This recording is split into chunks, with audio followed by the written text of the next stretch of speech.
Whenever I read this now, this short of, I think his name is Orlando Brown, comes to my mind, and he is going off, and he basically is like, we gotta pay for apples, things that God put every night are we paradise seems so far away. Still I try to buy myself. What is up, Survivor Thrivers? Authentically Me, Regina B, is back with another video. How are you? I hope you've been well. I hope you've been in good health. I am back. So I have been thinking about the direction that I want to take my channel. This channel started out with a journey of me going through my therapy workbook, overcoming and healing from childhood trauma, and I want to continue that. I enjoy reading and I enjoy sharing commentary with you. And so I've really been thinking like, Lord, what do I want to do? Like, do I want to do another therapy workbook? If so, like what therapy workbook I should do? And so it finally hit me. It hit me 2 days ago. I want to go through a journey with you from my most favorite therapy workbook that has been with me on my journey, honestly, my entire life. And that is the Bible. Oh Lord, I hope whoever this video reaches, it is for you. It inspires you. It encourages you to start your own journey. But the Bible is one of my most favorite books. Every single year I attempt to, and I go through the whole Bible. And I have the Bible app on my phone. I do Bible plans. If there's anything that I'm wondering about or questioning on a spiritual level, I go to my Bible. When I was young, after I got baptized, I had a pretty white, pure white Bible with gold leaves on the end. And, excuse me, sorry, I just finished eating. And whenever I would get scared, because I was a kid who was scared of the dark, I would put my Bible under my pillow. When I first found out that I had fibroids with my oldest daughter, and I was going through some really traumatic pain, I went to my Bible for comfort. I went to my Bible when the doctor told me that I was probably going to early terminate because of the amount of fibroids that I had with my baby, who is now 13 years old. So yes, this is my Bible. This is my Quest Study Bible. I have purchased this 2 times. This is the second one. And as you can see, it has wear and tear on it. I'll probably be purchasing another one probably in the next couple of months, but the book comes off, and when you ask kids to go get you something and they just pick up the Bible like this, it's not like back in my day when it was like, you can't grab the Bible like that. But anyway, yes, I wanted to go through just the Bible, and I was reminded by God of all of the people, their faces came into my mind, that have said to me, I love the way that you tell Bible stories. I tell it in a relatable way. I share it in a relatable way. So that's just my hope. I want it to be fun, and I want you to feel the love that I have for God, and the love that God has for you, and the love that I have for you. So let's just pick right back up. Let's just pick on up. We are going to start in Genesis. Genesis is my favorite book of the Bible. Yes, it is. I have read it so many times, and I'm so excited to go through the book of Genesis with you because some of my most favorite Bible characters is in this chapter. But I got a lot of favorite Bible characters. So, and what I like about the Quest Study Bible is it has some guided studies for you, breaking stuff down even more. But as I've gone along in my journey, I've realized that I could do my own research and form my own opinion. And that is what I want you to do as well. If you're curious about anything that I say, you do your own research, you form your own opinion. Okay? So we're starting in the book of Genesis. So let's just go. Genesis 1, the beginning. In the beginning, God created the heavens and the earth. Now the earth was formless and empty. Darkness was over the surface of the deep, and the Spirit of God was hovering over the waters. That just makes me think about, there's a lake not too far from my house. And when I've driven by it and my imagination comes to that scripture, it reminds me of passing by a lake with this mist just hovering over the water. And God said, "Let there be light." And there was light.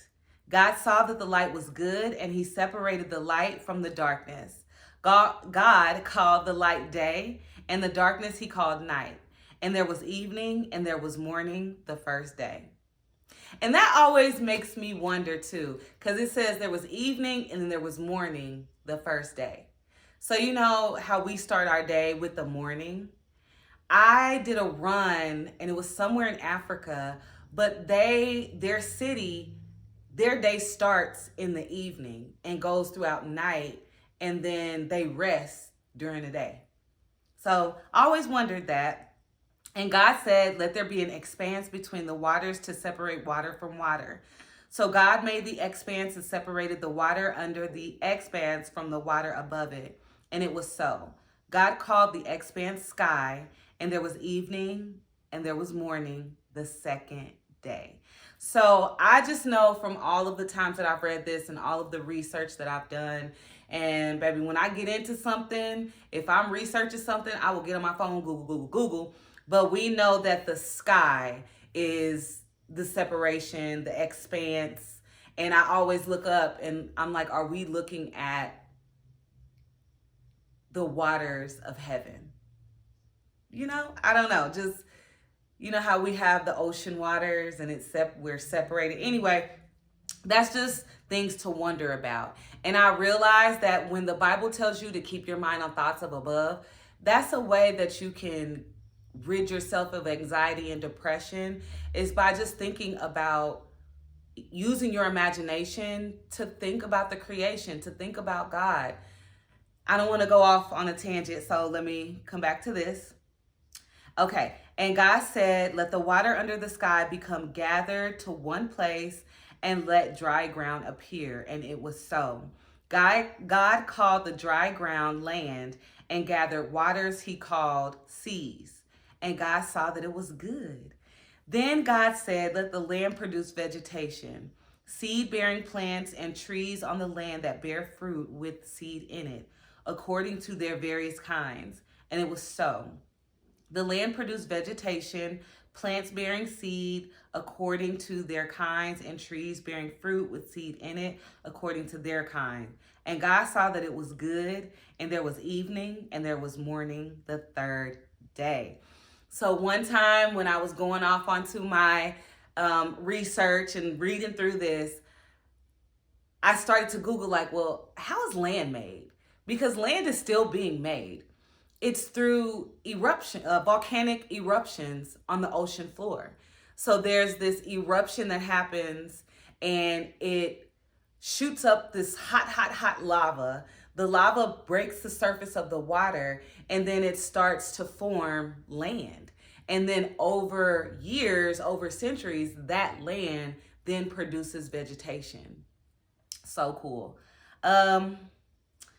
Let's see. And God said, "Let there be lights in the expanse of the sky to separate the day from the night, and let them serve as signs to mark seasons and days and years.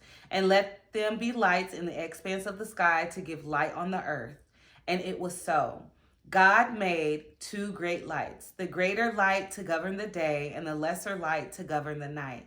He also made stars. God set them in the expanse of the sky to give them light on earth, to govern the day and night, and to separate light from darkness. And God saw that it was good, and there was evening and there was morning the fourth day. And so we have to realize as well that a day to God is not like a day to us. It's not like 24 hours. It says in the word, and we're going to get to it because we're going to go through this, baby. The word, one day is but 1,000 days to the Lord. And so when we're talking about days in heavenly terms, we're not just talking about 1, 2, 3. To me, it could be 1,000, 2,000, 3,000, 4,000, you know? So just just sprinkling a little information out there for you. And he said, and God said, let the water teem with living creatures and let birds fly above the earth across the expanse of the sky. So God created the great creatures of the sea and every living and moving thing with which the water teems, according to their kinds, and every winged bird according to its kind. And God saw that it was good. God blessed them and said, be fruitful and increase in number and fill the water in the seas and let the birds increase on the earth. And there was evening and there was morning, the fifth day. Ooh, I love birds. Years ago, I'm gonna say 6-7 years ago, when I became a runner and I started to rediscover myself and I started the journey of becoming the woman, the child of God that I'm meant to be, I realized I'm a bird watcher. I got some binoculars, and my husband makes fun of me because I'll be out the windows looking and he'll be like, man, the neighbor's gonna think you spying on them. And I'm like, I don't care, because again, I live not too far from a lake, so there's so much wildlife around me and there's so many different kind of birds. I downloaded the Merlin Bird app, which tells you what kind of birds you're looking at if you want to know the name of a bird. But red robins, blue jays, orioles, American cardinals, hawks. I've seen a blue heron. I've seen an eagle down the road. So many beautiful, beautiful birds. And God said, let the land produce living creatures according to their kinds, livestock, creatures that move along the ground, and wild animals, each according to its kind. And it was so. God made the wild animals according to their kinds, the livestock according to their kinds, and all the creatures that move along the ground according to their kinds. And God saw that it was good.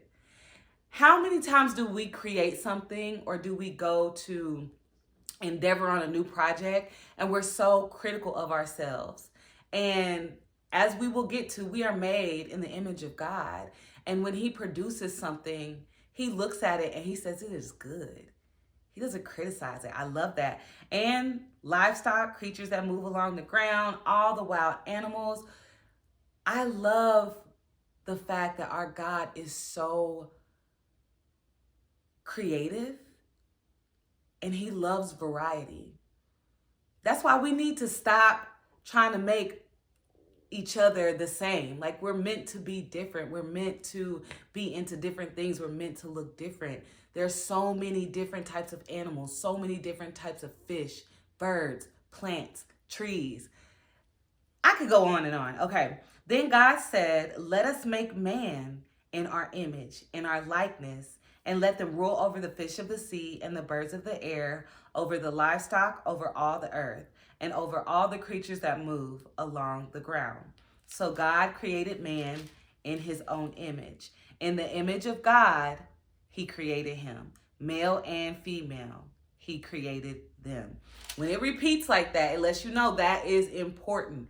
God created man. He said, let us make man in our image, in our likeness. Very interesting.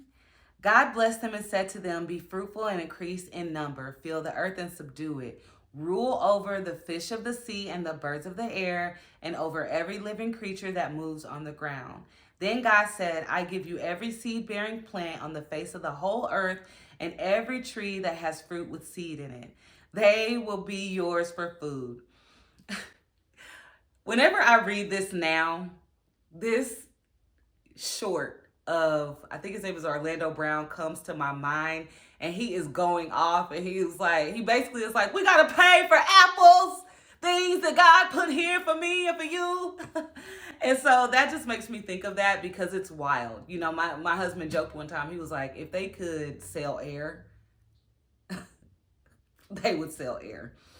And to all the beasts of the earth and all the birds of the air and all the creatures that move on the ground, everything that has breath of life in it, I give every green plant for food. And it was so. God saw all that he had made, and it was very good. And there was evening and there was morning, the sixth day. And we're going to stop there, because then we're going into chapter 2. So that's Genesis chapter 1, 1 through 31. And one day when I was just thinking about the creation story, because if I go and watch a planet Earth or nighttime on Earth and I see stars and stuff, I always like to come back to the creation story, Genesis 1. And one time I was just thinking about God and how he loves us. And, you know, we were the last thing that he created. And so one day I was like, did you create the earth the way that you did for us? Because we're made in your image and you love us so much. And everything that works on the earth works for us. Like a father planning for his soon-to-be children. Like, I want to make water, and then I want to make light, and then I want to make a sun, and I want to make a moon, and then I want to put the stars in the sky for people that want to watch stars, and for those people that I'm going to bless to be able to know how to harvest based on the stars, and for those that can draw things and just, you know, feel closer to me in the stars. And then I'm going to create vegetation because my children are going to need food and they're going to need air. And so I'm going to create these trees and this vegetation so that they have oxygen so that the earth can sustain them. And everything that he created was with us in mind. Because when I've been pregnant, that's what we're doing in those 9 months. We're preparing for that baby to come. Like with each child, except now we have our forever home unless we buy another home. With each child, when we had one, we lived in an apartment. When I got pregnant with our second child, we prepared and we moved and we rented a home. And then I had a third child, and then we prepared the room so that there was room enough for the children. You know, you prepare their food, you prepare exciting, fun events for them. So that's what I see when I look at this. And funny story, when I was younger, right, I don't think they do anymore, but when I was young and in high school, they taught the Big Bang Theory. And me and this teacher, I think I just used to get on his nerves. I don't know if he didn't believe in God or whatever. But everything that he said, I would bring it back to the Bible. And he'd be like, Regina, go to the hall. And I remember he was teaching on the Big Bang Theory. And I'm going to try to keep these at 20 minutes.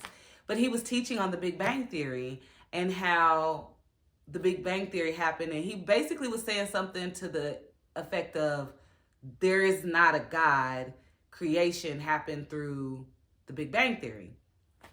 And so even back then, before I really knew anything, like before I really researched in my Bible about stuff, I'm like, okay, yeah, it could be a Big Bang Theory, but it comes from God because he can speak and bang, make it happen. And I remember he thought I was like mocking or whatever, and he put me out of the classroom. So now, as I've studied the Bible and as we're gonna like go into the stories and stuff, so we know, well, we don't know because we haven't gotten there, but if I know, because I've read it and I encourage you to read it as well.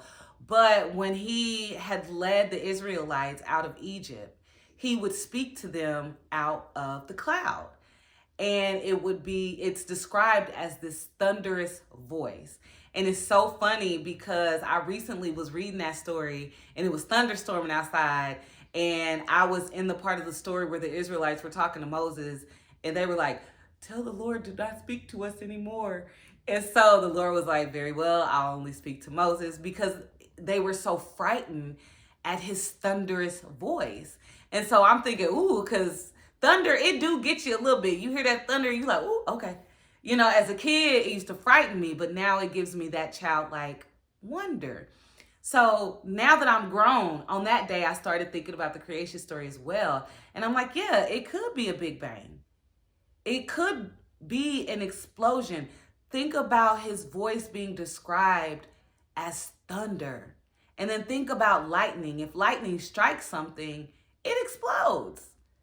And I feel like every singular thing that we can come up with, whether it's in science, astrophysics, mathematics, I don't care what it is, it all comes back to God. It all comes back to Him. There is nothing on this earth that we can create from nothing. Everything that we create comes from something, which testifies that there is a creator. The way that our bodies work shows that there was a thought process behind how every single thing in our bodies work together. How we receive oxygen, how our eyes perceive light. And so I'm very excited to start this journey. One of my most favorite stories in the Bible is the beginning, is the creation.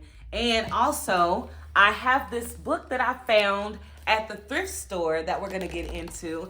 It is Great People of the Bible and How They Lived. And I had already started reading it.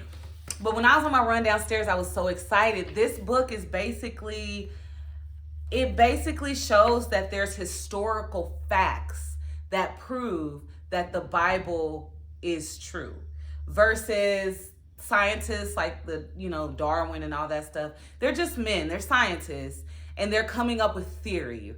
And theory, as we learned in school, it's not factual, it's just a theory. It's a hypothesis. It's a guess, an educated guess. However, the Bible is a fact. And this research goes to different places and it shows you the factual stuff, like where actual temples were set up, and like Babylon, and even with Sodom and Gomorrah. We're gonna get into Sodom and Gomorrah. There's even a place, and I Googled it on my phone, that has salt pillars. Like when she looked back and turned into a salt pillar, there is a place by the Dead Sea where people can visit. I was like, people go here? And there are pillars of salt, and there's even a formation of a pillar of salt that looks like a woman. So we're going to be going through this as well, but first it just starts with how they find archaeological things. So it doesn't really start until it kind of gets into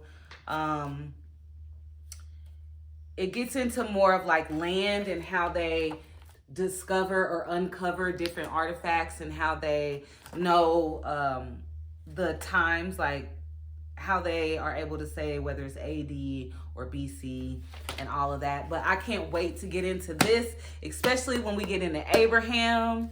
So I am very happy with this find, and I am a number of things, and a nerd is one of those things that you can call me. Yeah. Because when I get into stuff, I get into stuff. But I hope that you've enjoyed this video. If you've made it to the end, thank you so much for rocking with me. You could have spent your time doing anything else, but you spent it here with me, and I greatly appreciate it. If you have any ideas, any suggestions, anything else you want to know about that just comes from my mind, I'm just a girl. I'm just a child of God sharing with you. So, if you have any questions, I definitely will try to answer them. But more than anything, if you have questions, you search for the answer. If you have opinions, you search for the answers to support your opinions. And if you don't have a desire to read the Bible, which there was a point in my life where I was like, I don't want to read the Bible, I had to ask. I had to genuinely say, Father, give me the desire to want to read the Bible, because I didn't want to, and I needed that desire to want to, and I didn't have it. So I had to ask for the want to, and asking ye shall receive. I received it. So thank you so much for watching the video. Like, subscribe, comment, and I will see you next time. And as always, Make sure you get out there and get after whatever your get after is. If you are able to get after it, I love you. God loves you so much more.